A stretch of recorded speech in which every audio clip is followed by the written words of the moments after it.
নমস্কার বন্ধুরা, আমি রঞ্জিত হালদার। প্রত্যেক দিনের মতো আজকেরও একটা নতুন ভিডিও নিয়ে আপনাদের সামনে উপস্থিত হয়েছি।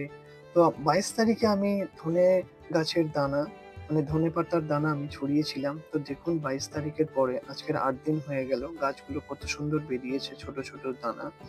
একদম ছেঁকে বেরিয়েছে। তো আমি খড়গুলোকে তুলে দিলাম। দেখতেই পাচ্ছেন কত সুন্দরভাবে অঙ্কুরিত হয়েছে। আপনারা চাইলে বাড়িতে এইভাবে করতে পারেন।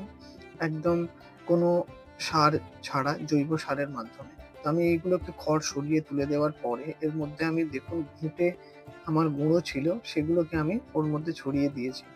তারপরে জল দিয়ে দিয়েছি। দেখুন ১ সপ্তাহ পরে গিয়ে গাছের কালার চেঞ্জ হয়ে যাবে এবং খুব সুন্দর একটা রং আসবে গাছের পাতার। তারপরে গিয়ে আপনারা এটাকে যত্ন করলে আরো বড় হবে এবং ২ সপ্তাহ পরে আপনারা খেতে পারবেন। বন্ধুরা, ধন্যবাদ।